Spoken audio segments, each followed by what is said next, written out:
okay? Now I see why them kids don't like their mama.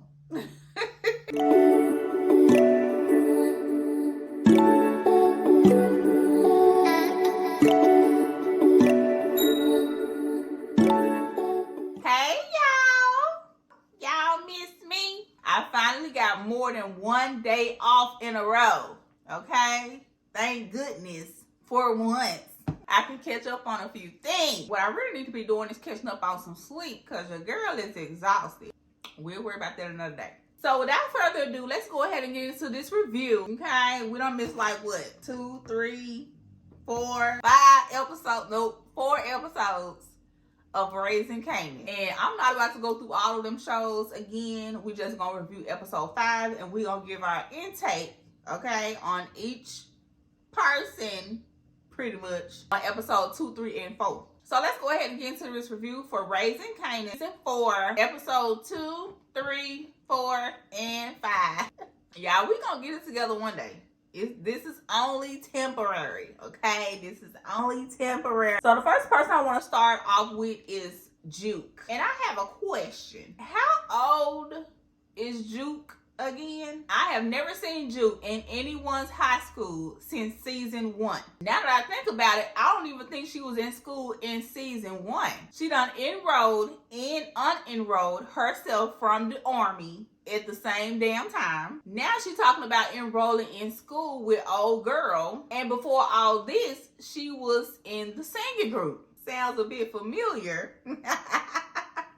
But I'm starting to think that they don't know what to do with Juke. Now, Crystal. The whole time I've been calling this girl Nicole, and her name is Crystal. Anyway, is nobody going to school on this show? All of these supposed to be like high school age children. Kanan, Crystal, I was about to call her Nicole again, Crystal and Juke. Don't they supposed to be in school or high school or around that age bracket or something like that? So my question is, how old is Miss Ma'am as well? Because I ain't seen her in nobody's school either. The fact that Crystal knows that Kanan don't care if he gets her pregnant and that she knows that he still talks to other females is real suspect. Kanan better watch out for Crystal, honey, because she a little bit too cool with everything. And her telling Juke that she loves Kanan. Crystal don't love Kanan, okay? She loves what Kanan can do for her. And she's setting up shop on his ass. Now let's talk about Neek for a minute. This review might be a little long, by the way. Now Neek going around and killing people that didn't even know he was alive is dumb AF to me. Neek killing the lawyer made no sense. If this was to be Neek's storyline, it would have made more sense and been more sweeter to keep running ass around. That way, Running think Neek dead, Neek not dead. Now that's revenge would have been chef's kiss. Because Neek, did you really think that after your passing, that shit was just gonna stop? Actually, somebody was bound to take your spots, okay? Or however the terminology is in the drug world. Because I'm like, if it was Rock that had actually passed or died or was killed or whatever, Nick ass wouldn't have hesitated, okay? Wouldn't have hesitated to take over her shit. So what are we really doing here? Like I said in my review for episode 1, I feel like the better storyline would have been that Rock knew Neek was not dead and him and her came together with Kanan and plotted together to get Ronnie out. Then him and her built their own empires or worked together, had their little baby, and all that shit. And it just, ran the whole thing. It had a little few hiccups here and there, some kind of like power, but more street. I'm not feeling the storyline of what Neek is doing. It just really don't make any sense to me personally. Now on to Lou. Listen, I'm all for Lou and his sobriety accomplishments, but his character is a bit of a prude. I would have liked to see them liven Lou up a little bit this season and let us see a side of Lou that we haven't already seen since season 1. Because me personally, Lou is one of those characters that I would like to see more of with just a little bit more oomph to him. Especially by him being a little brother. Because right now, it's just flatline. Next person I want to talk about is Marvin. I just feel like Marvin is getting dumber and dumber by the season. Now, after season, per episode, Marvin is getting dumber and dumber. And his character is really pissing me off. Because not only did the Italian dude get Marvin to handle Tomasio, and Marvin did so well at getting Tomasio that the Italian dude offered another BS job for Marvin to take care of. So then they can sit back and laugh and kiki again after you finish doing his dirty work. And then he gonna pay you again with another cigar and more I owe you ones. Marvin is really disappointing me so far on this season.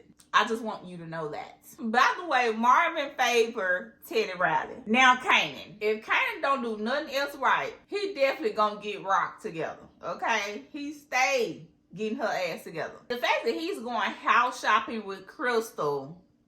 Yeah, that's her name, Crystal. I'm like, really? But at the same time, he's another character that I keep forgetting that's supposed to be high school age, but not actually in high school. Got it. And boys at that age think with their PP 100% of the time. Because before I remembered that, I'm like, I don't see how you don't see that Crystal is using you. No wonder she lets you do what you want to do, talk to other females, talk to her any kind of way when you feel like it. You know, because she's there to get something out of it. So we can already see that Crystal is using Kanan to get what she wants. But at the same time, Kanan might just not care. Because Crystal know that he talks to other females and she let him do what he wants to do in exchange for giving her what she wants. So in my opinion, they really could have just scrapped the whole high school storyline after season 1. Side notes, Lowell, the music exec, Mr. Gilfin. If they keep him around, he is going to become one of my new faves.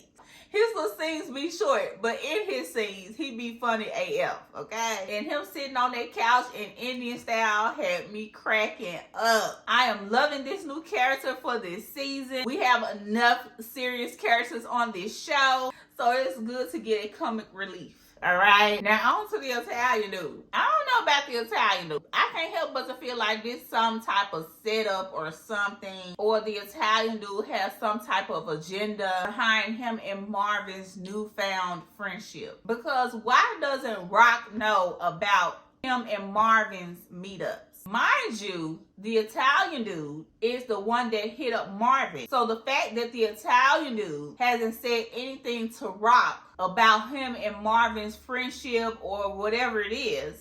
And when Rock asked Marvin, he denied even having anything to do with the Italian dude. So I'm like, where is this going? I don't know. But I feel like something is definitely happening with that whole scenario. Or maybe I could just be looking too deep into it.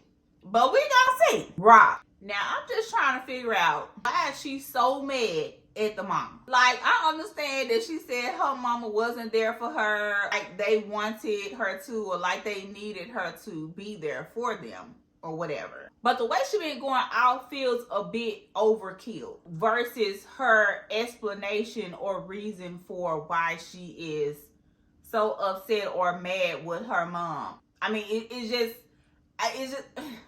ain't, equaling out to me. I mean, of course you gotta give, mama some grace, okay? Mama gotta have a life too. So her saying that the mama wasn't there for her like they wanted or like they needed her to, versus how Rock is so mad and so rah-rah at the mama about her not being there for them after the father passed. It's just not equaling up to me, okay?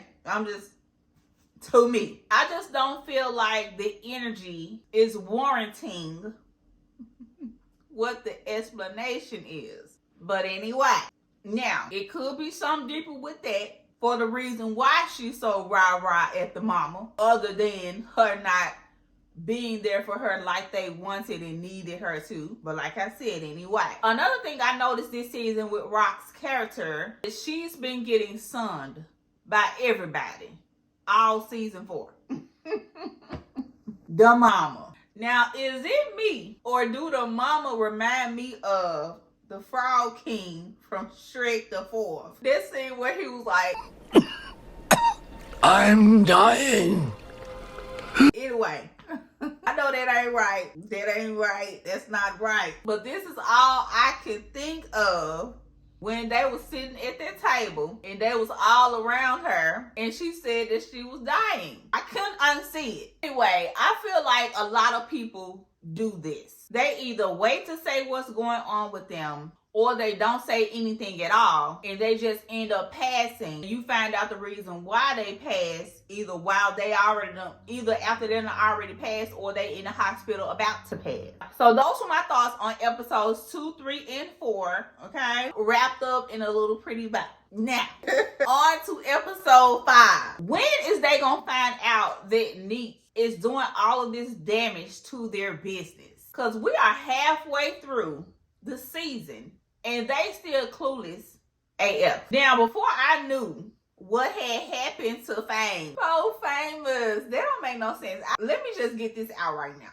I do not like that they killed off Famous, especially in the way that they did it. What are they trying to say? He was on drugs, or he overdosed, or he got on that stuff? To my knowledge, Famous was never on drugs, okay? He was not. I think he was the one that really even didn't want to do the whole drug thing, but he was with it because of his friend. So the way they did Fame and killed him off like that pissed me off.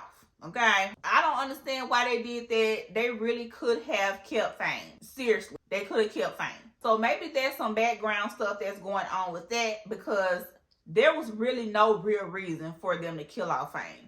Serious. For real though. Not the character. The mama asking Juke and Kanan, they saying they don't know where he is and that they don't feel like Famous would have just left without saying anything. I beg to differ, because Fame and Kanan's relationship wasn't even the same after Kanan kind of like tried to son Fame or whatever. So I didn't agree with that. I thought what was going to happen with this whole situation of him being missing was he actually not missing. He just ended up leaving or whatever, getting a new identity, you know, because he did kill somebody, even though the boy that he killed wasn't affiliated with, you know, anything that they were doing. I think the boy tried to rob them or something like that, and Fame ended up killing him.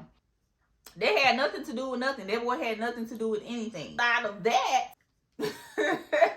what would be a reason for Fame to die? Like, really? I don't know. Maybe I'm missing something. We gonna see. Okay? Maybe we'll find out on episode 6. But I hope it at least makes sense, because right now, this ain't making no sense for the reason why Fame is gone. Now, Juke not feeling no ways tired about killing that man is warranted. I mean, he did push her down, okay? And snatched her friend up. And he was about to kill Marvin. So, I mean, it wasn't right, but still warranted. By the end of this season, Kanan ain't gonna have no loyalty around him at all. Not Crystal, not the little short friend, nobody. Kanan ain't gonna have nobody around him that he can trust, cause he really be talking to them people like he crazy. And I feel like they just be trying to help his ass. But you know, it's Kanan. You can't tell him shit. Now, Marvin slapping the shit out of Terry's little brother was warranted as well. Because why are you not moving my weight, sir? Just because your brother is scared?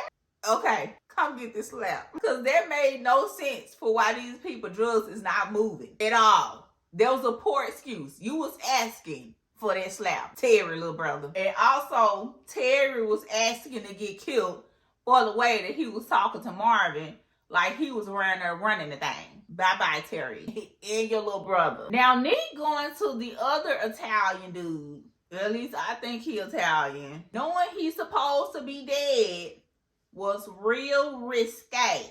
Because now all he got to do is go and tell the same people that you came to him about that you actually not dead, and you the one that's been tearing up they shit. So why he thought that was a good idea beats me. But maybe this is the domino effect of them finding out that Neek is actually alive and he is the one that's doing all this damage. And then Neek using Kanan's little friend for information, and him noticeably messing with his nose again got me thinking he may be using their supply. But he did say in episode 1 that he has allergies.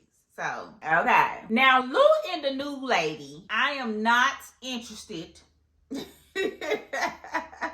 in seeing a scene happen between him and her. And her giving up her cooties and her goodies. And I'm glad that his mama paged him, or whoever paged him, in the middle of her trying to get her back blown out. He eventually still ended his ass up over there, of course, but definitely not interested in seeing Lou mix business and pleasure again. Moving on. Now, the mama up in the hospital asking Marvin to help send her home to glory is a hard ask, okay, ma'am.